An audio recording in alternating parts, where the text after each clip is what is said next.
namhlanje akuyona into encane neze ngijabulela kakhulu bakhona kwakhe niyazi ukuthi cishe ulandela uBishop uthwala ngokuba khona kaningi kulama conference wethu imuthwana kaNdebele usebenkhona nje isikhashana iminyaka liphela sonke isikhathi uma ekhona sihlezi sibusiseka ngendlela esimangaliso mama Mtshweni mawubonile lo mfundisi kade ndikelisa la akekho umuntu ohleze ebhekisela njengaye ubaba uGazi nabo uze wahlala emva kwakhe nathi ubaba Ugazi uselokho ukunikela umhlaba ukhona mama Mtshweni ngoba uhleze ebhekisela yabona baba bese ichaza into yakhe uchazeni yabona noma wathanda ngo first day ufika lapha esinema wathanda ngo first day manje usuke emlonyeni wakhe hayi nakuphela naye bamalunga lo okade kulandile naye bamalunga lo okade kulandile naye hayi phela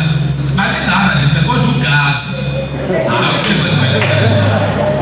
futhi mhlawumbe abakhona kwemuthwana level uyokuqhathe noGazi kwintokozo lebazalwane ukuba noBishop wethu namhlanje ngiyazi ukuthi kulesi sikhathi uNkulunkulu kade sixoxa naye izolo emhlangabezile airport usemthatha umisa emazweni ase-Afrika la sengena khona manje ku-East Africa ko-Kenya ko-Tanzania uNkulunkulu uvule iminyango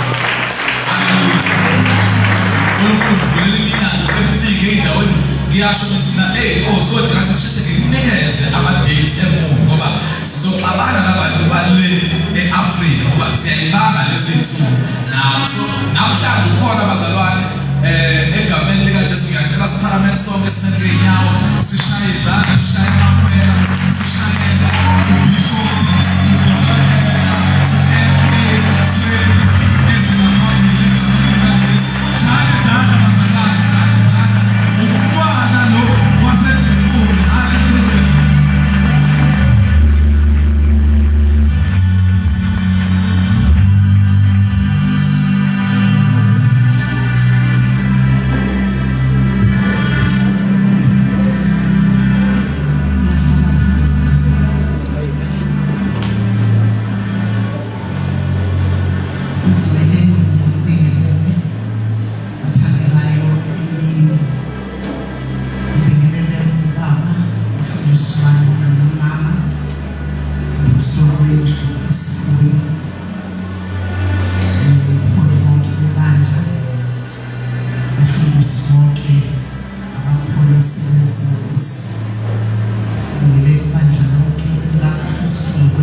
Amen.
sinyaka ngifuthi ngishumayela kodwa ngisasaba ukushumayela.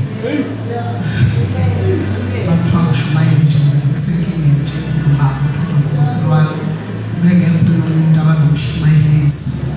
Ngiyakholisana ipulpiti ubaba uMtshweni uhambe emhlabeni eneminyaka ewu-86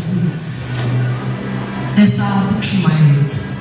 Uthi mayisezobizwa epulpiti athi mama ngisayendlini encane athi khona nje namanzi amancane ukushumayela ukuthi thu akuphumi lutho uva ipulpiti. Kanti uma ingasakwenzi leyo nto ngokwazi ukuthi ungaphandle komuzi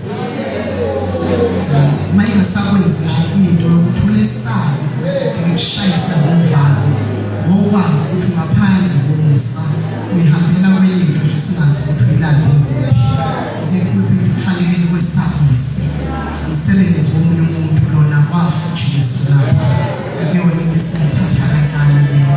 Ngiyambonga-ke uNkulunkulu ukuthi ngibuye phakathi kwenu usithandizile ukuthi isikhathi sesihambile manje awusangiphaka ngesikhathi ukuthi ngithathe isikhathi esingakanani. Amen. Ekuhambeni lana noNkulunkulu bazalwane sengiyashumayela ekuhambeni lana noNkulunkulu wolunye uhambo ekuhambeni noNkulunkulu ukukhonza kodwa okunye ukuhamba noNkulunkulu okunye ukusindiswa nakho kuyileveli enhle yokuqala kodwa okunye umusuhamba noNkulunkulu. Ukulangazela ukuthi ngathi ngafika la sengihamba khona ngithi mina bakulalo ngiyafisa ukuthi ngihambe noNkulunkulu azangithembe. Ngifisa ukuhamba naye aze uNkulunkulu angethembe agarante ngami uNkulunkulu ukuthi yena uNkulunkulu usiyangithemba. Angihlupha lento bakusimelane ngayikhuluma lapho eTemple of Faith kwaBishop Thwala ukuthi kwenziwa yini ukuthi ebesebizwa ngokuthi uNkulunkulu ka-Abraham. Bekhona abanye abantu abalandelayo wangabe saba yini uNkulunkulu wabo. Kwenziwa yini uma sizomthopha simthophe ngo-Abrahama no-Isaka. Kanti manje akasavelini umuntu akasaveli noma e-Afrika nje noma emlazi umuntu ongathenjwa uNkulunkulu aze uNkulunkulu athathe igama lakhe alibeke kuloyo muntu athi uma esintroduce uNkulunkulu to the next generation athi mina ngiuNkulunkulu ayihlo umalume yini kanti uNkulunkulu angasabi ngokwami ngihalela ukuthi uNkulunkulu abe ngokwami nami uma bethiwa babhali bayaqhubeka bayabhala babhale phela ukuthi uNkulunkulu wahamba nentombazana yakwaZulu eshoko uNkulunkulu uyahamba nabantu abe uNkulunkulu wakhe loyo muntu loyo abe uNkulunkulu wakhe abeke igama lakhe kimi uNkulunkulu. iBhayibheli lithi ukwahamba noNkulunkulu lithiwa angazi ukuthi babeyisiwula abantu bakaNkulunkulu kodwa iBhayibheli lithi u-Enoch at the age of 65 wawekade ehambela uhambo lukaNkulunkulu kodwa lithi at the age of 65 waqala uhambo noNkulunkulu. Lapho-ke lithi iBhayibheli wahamba naye waze waphela u-Enoch. Ngingawuzwa amen kuleyo mphakathi.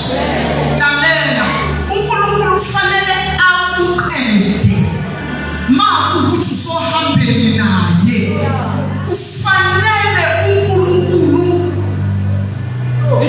aqedwe ngoba iBhayibheli lithi wahamba naye bese lithi iBhayibheli kodwa-ke u-Enoch wayengekho. Hawu kwenzakala lalithi iBhayibheli ngenxa yokuthi uNkulunkulu wamthatha u-Enoch. Mina ngifisa lokho ekuhambeni noNkulunkulu lithi iBhayibheli bahamba ngesikhathi behamba mamgazi u-Enoch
baningi bambondelana kukodwa odwa lapha bangiyeke ngilale ngedonje bathi asicabangi silungile nje siphithele lapha sisodwa akekho nje umuntu ongalala nomuntu kaNkulunkulu kufanele kubanike inkinga ukuthi mina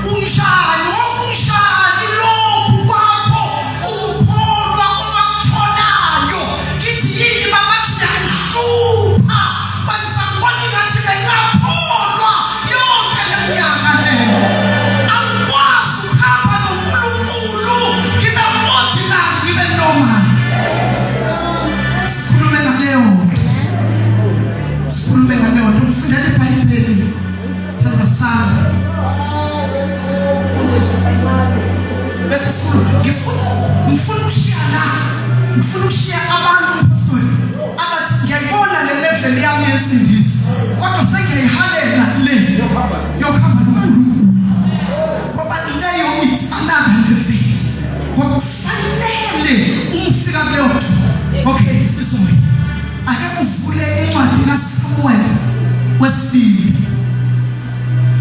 chapter 5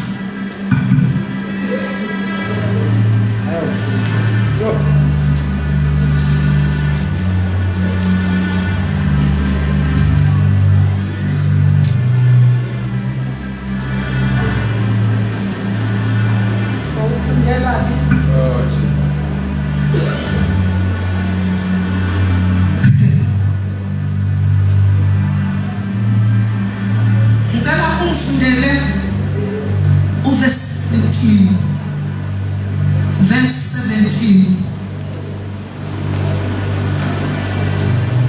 chapter 5 2 Samuel verse 17 lapho amaFilisti esezwile ukuthi bagcobile uDavide ukuba abe inkosi kwaIsrayeli onke amaFilisti enyuka ukumfuna uDavide wakuzwa wehlela enqabeni lapho amaFilisti esezwile ukuthi bagcobile uDavide ukuba abe inkosi kwaIsrayeli onke amaFilisti enyuka ukumfuna uDavide wakuzwa wehlela enqabeni lapho amaFilisti esezwile ukuthi bagcobile uDavide ukuba abe inkosi kwaIsrayeli onke amaFilisti enyuka ukumfuna uDavide wakuzwa wehlela enqabeni. Baba egameni likaJesu uNkulunkulu onamandla yisewe Nkosi wethu uJesu Baba siyabonga Nkosi izwi lakhe emini ngegama likaJesu Kristu ophilayo khuluma Nkosi ngayo incekukazi yakho vula inhliziyo yethu uvula ingqondo yethu Baba sizwe silalele izwi lakho ngokukholwa egameni likaJesu Kristu ophilayo amen. Lithi iBhayibheli lapho amaFilisti esezwile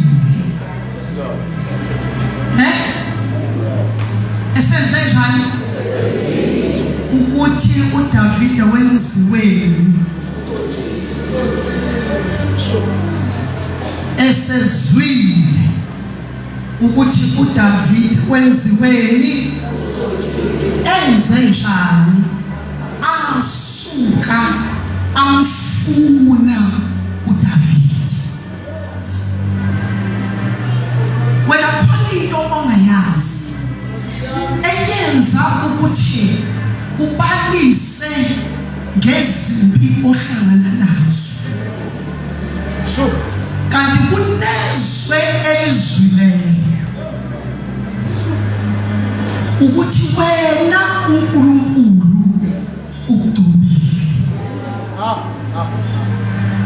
lento yokugcotshwa uNkulunkulu i-attracta yonke infant ukugcotshwa uNkulunkulu isimemezelo esikuqhatha neuniverse awukangenzi yeah, uNkulunkulu senza i-declaration ekukhatha wena with a whole universe. Cause into enganakiwe njengawe uma uNkulunkulu ebeka kuyo umunwe wakhe, the whole universe kufanele iphenduke ukuthi yini le enawe uNkulunkulu kuleli yakhona. Hayi siyapha. Angithi awakabi right awukanezwa. Kubeke neziphi ezintsha ngoba levels bazalwane ngokusindiswa nje kwamukela uJesu uzoqala uexperience izinto ezintsha ngoba khona into okufanele izokulunguza ilunguza isinqumo osenzileyo sokwamukela uJesu. Ma udlula lapho usiwa emanzini, that is another level. Kunezinto ezintsha ezizobingelela sisabona njani uyicabangile into oyenzayo.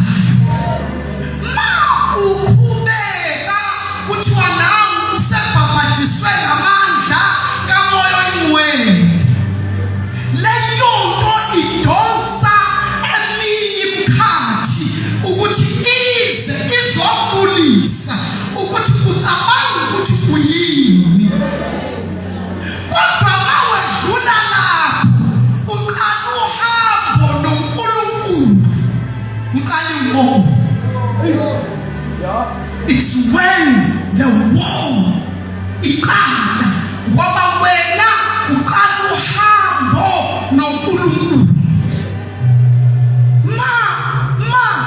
Uthi uPaul uthi Wecebo ngakudelela njalo ukuthi wabe wisakha ama-ende phandle. Mangabhali incwadi lapho ngathi incwadi enkulu kabi ukuthi wayithini uyise kuye, ukuthi wayithatha kancane lento esayenza kuye, ukuthi selula izandla sayibeka phezu kwekhanda lakho.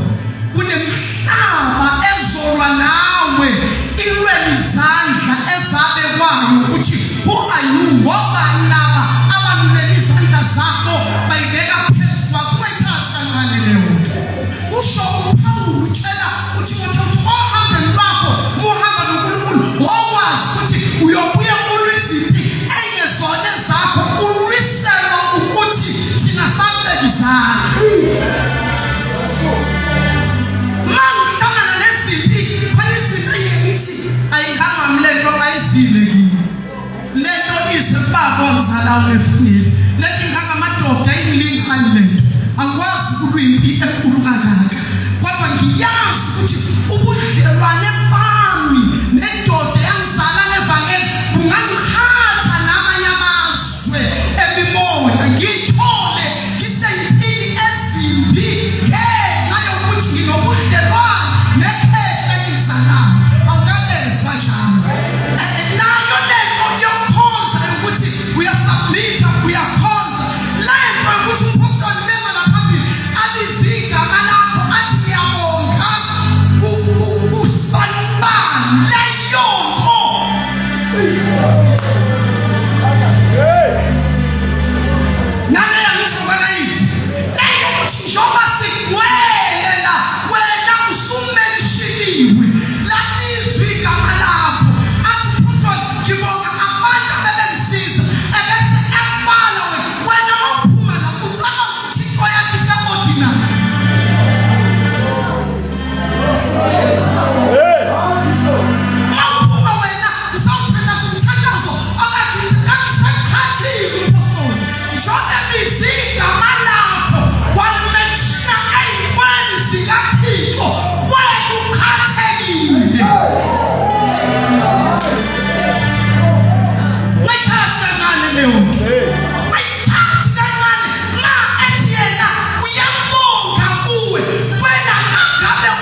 was mentioned by your father. Kodwa usacabanga ukuthi kuyafana. Ayikho into efanayo. Kanti ngibona ngane kade uMC. Ngithi babheka uPaul ukhathi ingane nezimo. Hey. Ngisho mlalela uMC. Ngoba ngisho mina ngishona isikhathi, ihlabelele ngishona isikhathi. Mayiphuma la yobhekana nezimo izinto. Bese bangalibika abantu abayithandazelayo lengane. Ngoba ngisho mina ngimemeza ikhona ngishona izizulu. Ngishona izizulu.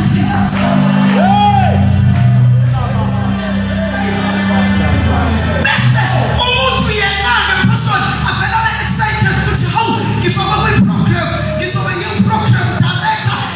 Angazi ukuthi usaka kwakuyistart yena. Mayiziphi iphuma ziyoza kuye ngoba ushona zimbuso.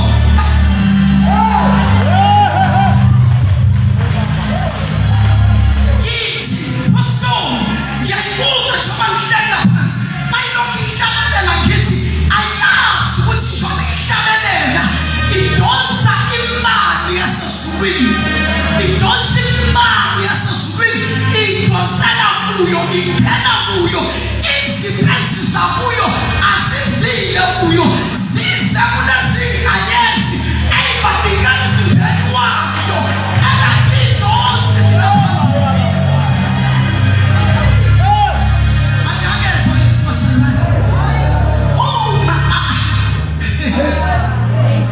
ngithi ey'nganeni zami khululekani bantabami, sengaqhatheka nani futhi nyothelwa ngachaphazela. Ngithi into yokuthi uma ungena kuma-social media, if you go to YouTube, this is Bishop Mtshweni. Uma uya ku-TikTok, Bishop Mtshweni, bawuthi ubuka ama-followers ucabanga ukuthi wena into ukuthi i-excite leyo. Yiphi lena ngikhathiwe lana? Ma uya kuwena ucabanga ukuthi ku-right, akukho right, sengiyumnikelo, ngiwuhlatshelo, ngineziphi engibise ukuthi who-are-you? Cabanga ukuthi ubani wena, ucabanga ukuthi ubani? Cabanga ukuthi ubani? Babonke abantu bezothi siyamfuna uShumayela kuphi? Uphuma Mtshweni siyamfuna, utholakala kanjani? Siyamthola kuphi? Ucabanga ukuthi into yokudlala leyo mazibuya mfundisi zishaya enyameni izinto zakhona, zishaya enyameni, zishaya egazini, zilumzimba. Bese kufuneka ngicabanga ukuthi ngibulawa yini manje. Okay, nayo le yokuthi umfundisi wami uyangibiza futhi akhe nale iyangikhatha ukuthi ngiyaqhubeka ngikuduza amadolobha kakhulu, ngisuke eCape Town sengiseThekwini, ngingena kuma-city ngibambe imayikhi ngimemezela izwi likaNkulunkulu. Yonke into esukuma isukuma ifunana nawe ukuthi kanti ubani lo muntu wesifazane? Mangishumayela ngihlokoma ngima ngenyawo, ngiyangikhatha mina.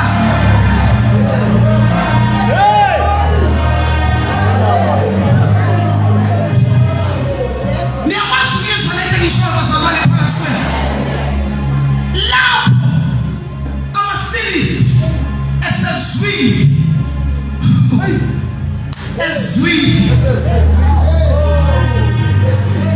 enzenjani bazalwane ukuthi uDavide wayizibweni futhi kwakungcono umfundisi uDavide enjani.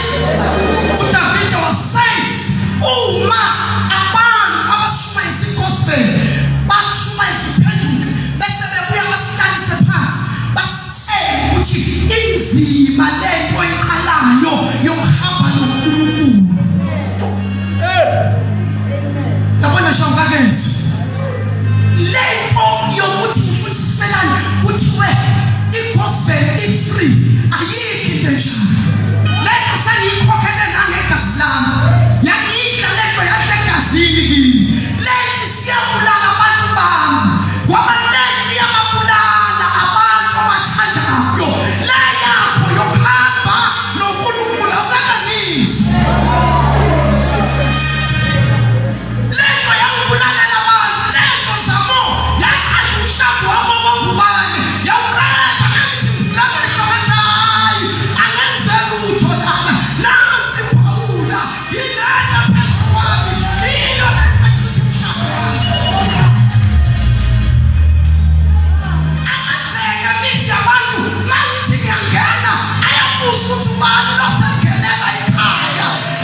ubaleke hlala kuleyo waneliswe bazalwane sengathi ngabe safundisa iqiniso nkosini ukuthi yini lento esikiwe abantu ngaba bamzona uNkulunkulu bathi uNkulunkulu akabathandi uNkulunkulu akabaphenduli uNkulunkulu bayekela nenkinga no ulobo lohambo esikhulu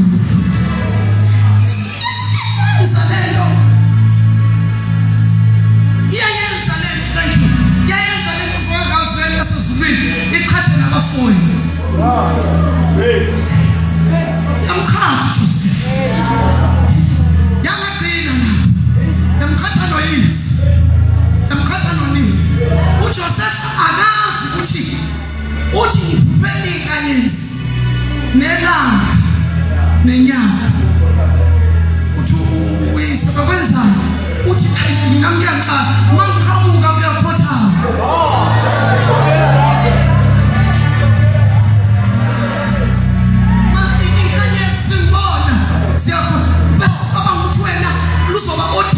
uhambo no alizwa kasilwane apostoli abuye excitement abapostoli kade bethu uJesu i7 Nkosi hey akaze sibone into enjena amadimoni ayasithobela masithi sikhanyisela abantu amadimoni ayaphuma ayahamba uthi uJesu isikhathi sokuya sibhala phela bekufasimela ingangixabulisi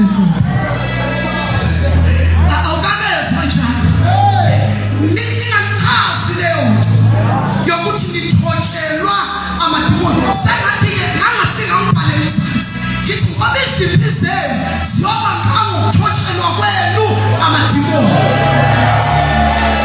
wekuphetha amatestimoni uthi uye wabona uNkulunkulu enza imangaliso kodwa ucabanga ukuthi impilo yakho izoba ordinary ifane nabanye abantu sofana kanjani nabanye abantu akithiwe uphethe amatestimoni uthi ubonile uNkulunkulu enza izinto Joseph ngazi baba ngibonile kanenyanga ukuguqa nawo angazi ukuthi uguqelani makona mina uthi is okay bebeqinisile abafuni ikhona lento nayo leyo cabanga ukuthi wena uzoba mkhulu kunathi Joseph uthi cha baba mina ngixoxa iphupho ukuthi inyanga nelanga lithi kehla ilanga yimi inyanga unyongo uJoseph abenazi baba akaze leli kehla lisho ukuthi lona liyilanga thina uJoseph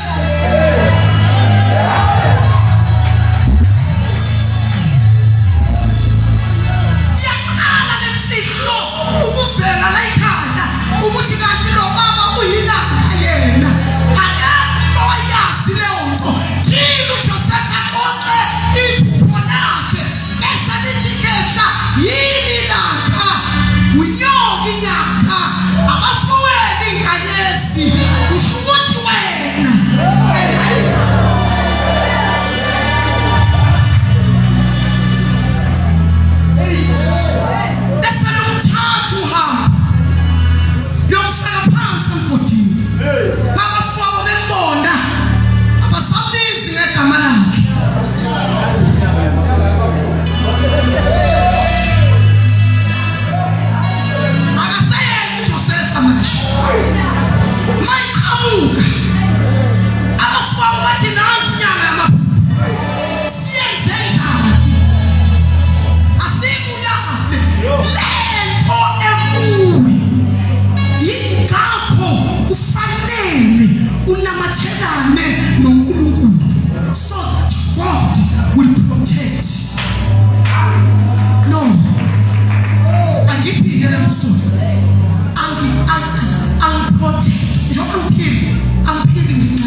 icebo kufikeleka nami mina sengaphilela ukuprotecta ukuthi agcine icebo ukuze uma yena efuna ukufikela icebo lakhe mina ngithola kufikelekile.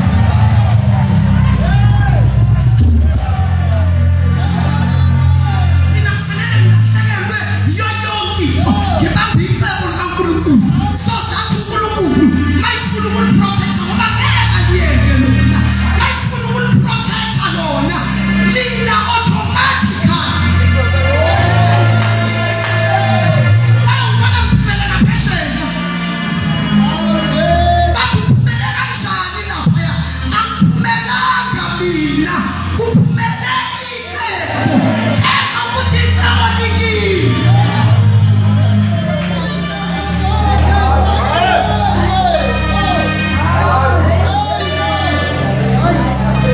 Ngiyeka basalwane wena okwakho namathelana naye unganamathelani naye for you but for him. So unamathekana naye ngenxa yakhe yena.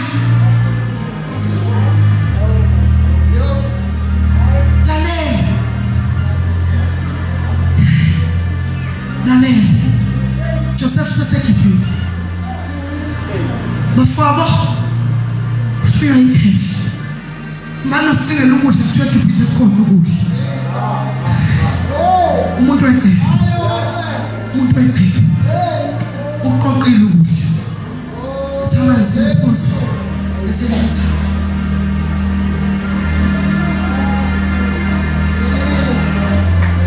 let's go.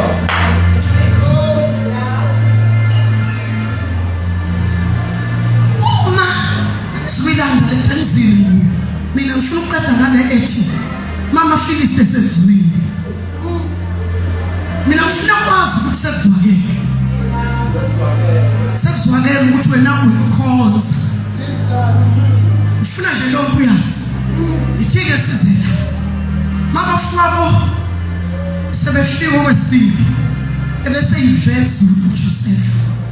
Umama fwabo bekhala ukuthi Joseph angakhala. Kwamina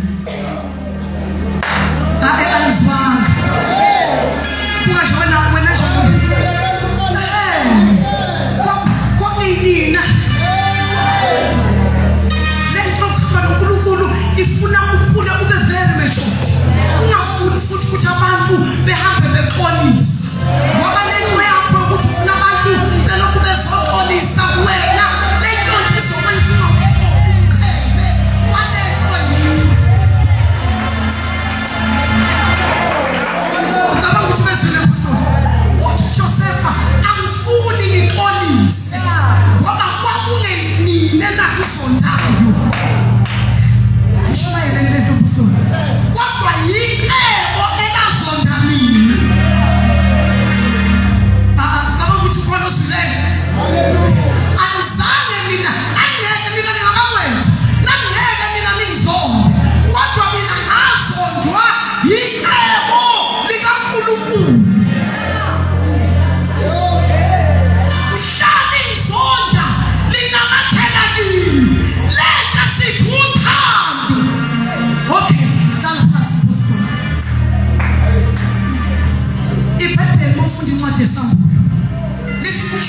uyena odunyiswa ezulwini.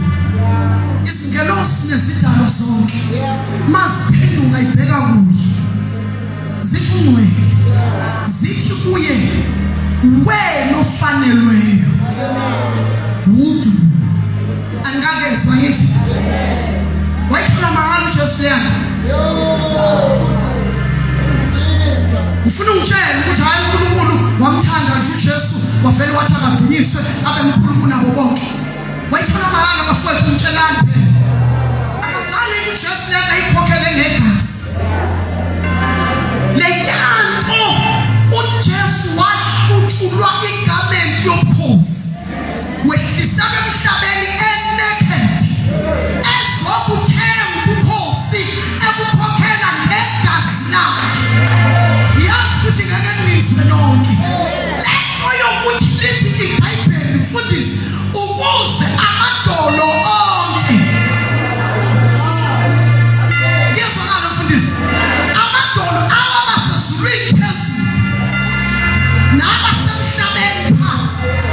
Nawa basemhlabeni ngaphansi kwamanzi. Manje kuqa lawo madolo. Akuqa kuJesu yedwa. Bese kuthi izilimi zonke zomhlaba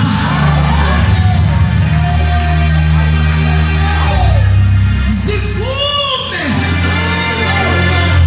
zithi uJesu Kristu uyinkosi. Ihlanganiswa iphenduke inikezwe igama kuthiwa igama layo udumo kuNkulunkulu. Wayikhokhela uJesu leyo. Wayikhokhela uJesu leyo. Wena ungaveli nje ucabanga lalelani bazalwane ezulwini uzongena kodwa abanye abantu ezulwini bawubebe normally and ordinary.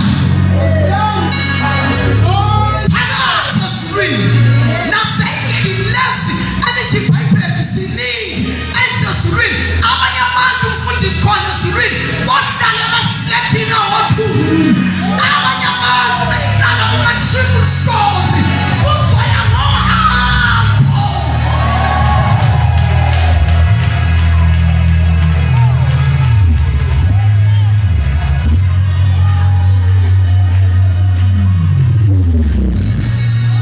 Abanye abantu mfundisi bazoyihlalela nje emkhukhwini khona ezulwini kodwa kube yikhukhwinyana nje. It's just that uvumelekile ukuba sezulwini ngoba wamamukela uJesu. Kodwa abanye abantu, haleluya, abanye abantu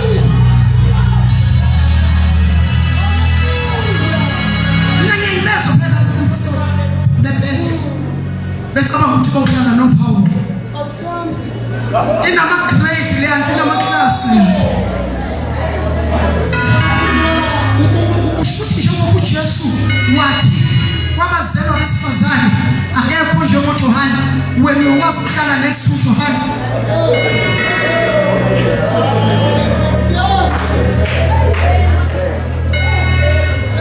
Wena nje uyafefeza nje sine ukuthi ayisiya phakathi ezulwini uyakhona.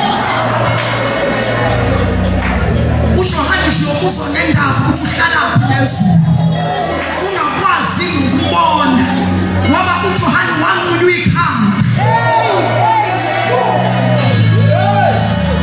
Bese when we mathanise noPetro bangandelwa basingelwa ngenxa yevangeli. Ubusuthiwe nawe kaba ukuthi ezulwini sesonweni lakini egospel lapho fike kuthiwa amadoda ngapho mama ngapho bayicabanga leyo nto leyo. Isebenza kanjalo lento. Sesingena lapho kuthiwa bonke omama bamabhashi ngapha bonke omama babuye ayikho leyo nto ezulwini. Usathi inkolo yayo leyakuyanga ama-license yanga ama-grade leyakuyanga ukuthi wasebenza kangakanani.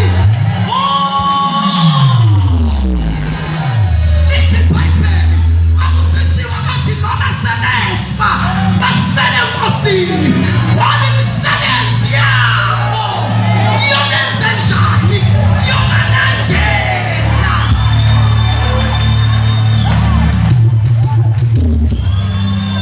Wena uhamba ulemba 1 2 3 usudubile suyakile ukasuloma mfundisi sekuthunyelwa ama-elda yomlenga ngoba ukuthi uzohlala nathi kodwa bawucabanga ukuthi hayi yohlala noma Mtshweni kanjani.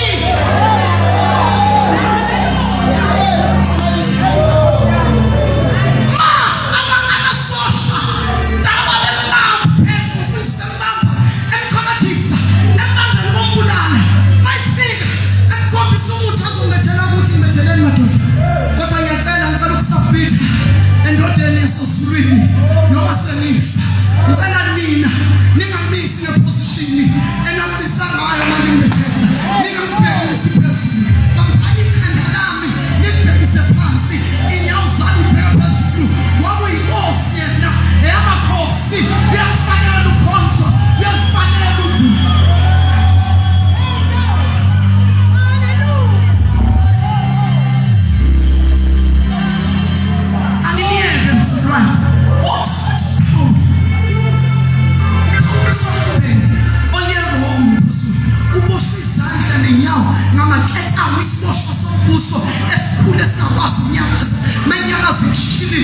ushishiliza namaketabo abophizana nenyawo umkhumbi yacetuka uphuzwa iziphepho bese ushaka nje laba abantu abavele baye kuNkulunkulu bamyekisa ukuthi irayisi alikho.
Lithi Bible yataba yayivuta kodwa ingashi ingaphili kuyekeke lokho wena ukushumayela ukusho ukuthi ngizokuphela lokho ukushumayela wena ngoba phela amandla yakho ukuthi kwavutha wangashi wangaphili kodwa mina ngifuna this push Moses ebuya entabeni uya engahambi ngendlela ahambe ngayo eyinika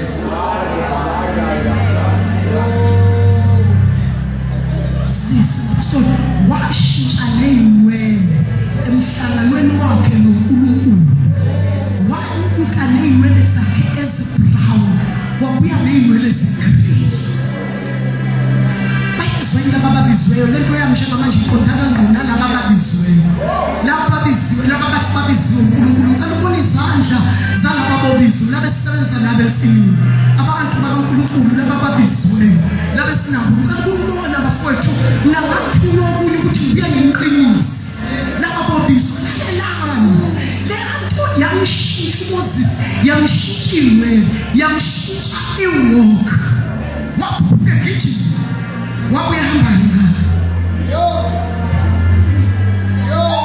kancane usipho lakhe wambuza ukuthi uhambe kanjani wamshashisa ngakaphendula ubonile uNkulunkulu wathi ngakaphendula wathi theni wathi ngakaphendula wathi theni abantwana bakwa-Israyeli wokuthi 10 commandments uhlangana nale statement engisho lapha abantu baqoqa indaba zonke ngamaqiniso bahlanganisa neBhayibheli bese ethi uMoses athi he revealed his word in my mind ephendula ngakhe athi wambule izwi lakhe engqondweni yami wambule izwi lakhe engqondweni yami uma lenkazimulo ihlala njengoba ngishumayela njengoba ngimile ngihlalisa amazulu phezulu njengoba ngimile ngidilive iclasses read I deliver just a normal message ngiyahlalisa izulu ngiyalakhisa kwakho wena kufanele kuvuleke wabukela amazulu ahlale ukuthi ngeke uzibone ukuthi izulu selihlale ngama-layers amangaki kusukela i-conference iqalile kodwa kusukela i-conference iqalile inkazimulo umswali sasibuya enkonzweni yabantu abasha esontweni lami 1985 July le kwelakithi kwaZulu wafika uNkulunkulu wabamningi ngicela nilalele lento engixoxayo wafika uNkulunkulu wabamningi uNkulunkulu phela kawakhetha amasonto afani nathi nakangisonto eLuthela uNkulunkulu engena nokubona eLuthela ufika uNkulunkulu ekseni abefundisi bengena ngeprocession abefundisi bakithi bangena ngeorder badluthuzeli babengena esontweni bangena ngeorder abefundisi bakithi neprocession begqokile mabengena begqokile sasihlabelela unamba 37 emaculweni akithi masihlabelela unamba 37 lelo culo lithi umnandi ukubona abantu benkosi behleli bethandana benahliziyo lithe lishi inxuluma lakhiwa ibona inceku yakhululwa izono zagezo sathi sihlabelela leyo nto bangena nefu lasezulwini abefundisi bangena nefu lihle kwakuzoshumayela my father ubaba bibithenisi kwakuzoshumayela yena ngalelo lawo uyamazi amadoda kaNkulunkulu enyuka laphezulu ngangihlele eduze komngani wami uGrace wakwamwandla uGrace yena sekhonze fake mission kodwa seza kithi kodwa wafika amamashu wayinikela wakhonze fake mission sekhuluma ngeyilimi into esingayaziyo uGrace ufika nententsha uGrace ngambona esikhulweni ehlala phansi enaba ebhibhilishwa ngeyilimi ngabuka ukuthi yini le bamba mosisi lona anyuka lamadoda ethwele into yasezulwini wathi uyama ubaba epulpiti wasuka intuthu enyaweni zakhe yanyuka intuthu yanyuka yamemboza kwathi kushisa impepho yayingakashisa impepho ngaleso sikhathi eluthe kodwa intuthu yamround aphenyuka naye yamrun yaze yamvala mekana shmayela kwaphuma imani emlonyeni wakhe pastor ngihamba nintombazane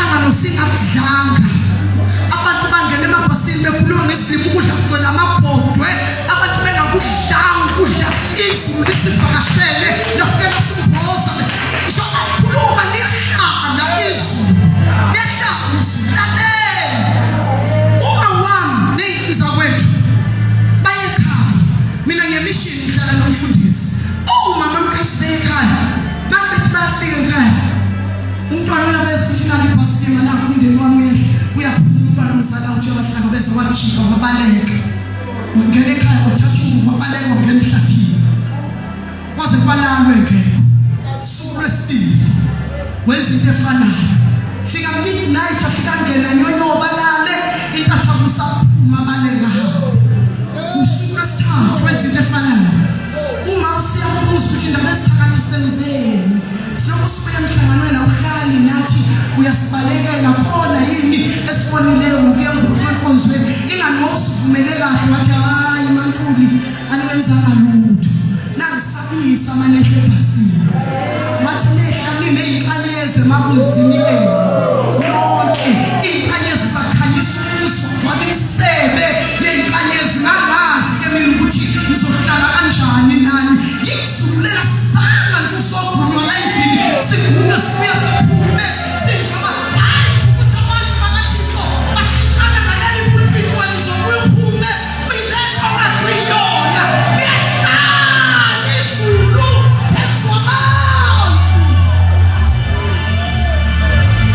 singiyafana hayi ke ninokwami-ke ngalelo viki-ke kwakudlula kwabantu bonke sathi masike kishini baba wathi ngilambile ntombi cela umphekele ukudla amphekela ingqondiselele emhlanganweni amphekela amse-ofisi ufika wathi ntombi ngidle kanjena ngathi yebo baba kazi ukuthi ubona lelo kanti ukudla kuphakele etreyini wawumazi uNkulunkulu wabanjwa izulu wena ngakulahla ingqondo yakho uNkulunkulu wakho uyamazi uThixo uyamazi uThixo hambe umuntu ukudlalela sona sami iplate ngibeke eceleni ibhawuni esishebo ngayibeka eceleni ngasipha amakhompo amabili etreyini ngasengihambisa kumfundisi ofisi ngithi akahle ngoba kuphaka ngiyakhala nyembezi hlangene namafinyila yikho into engiyaziyo ngidwele uThixo wabesivimbezele kuleya ndawo abesethi baba ngoba ngilambile ngizokudla athi uyakukha ukuphuza umhlolo ukuthi ngiyokulokothi la isishebele isitsha setswayi ngisithele sonke mangithi ngiyafika ekitchen nami ngiyaspontinasi isitsha setswayi si-empty ngisithulule sonke sesiyathandaza senqobo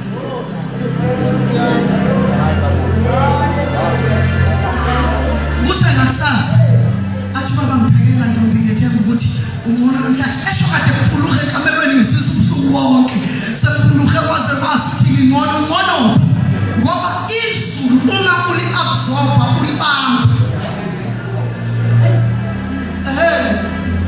phela asishunyayiseka asikhonzeke funeka uqalele kade kusiswa amawulo uthi usukubili usiyali-absorba izulu njengesponje ulibambe izulu lokhu liyikhamela kuwe laba bantu ohleli nabo bawuza uthi hawu uNkulunkulu bangazi ukuthi kwenze njani ubuye futhi kufika enye ileyo yasezulwini ukhumbule umthandazo sibombe somthandazo sibe khona la izolo babuza uthi hawu baba bathi yini uthi hayi akhona lutho kanti uyababamba amazulu lokhu waba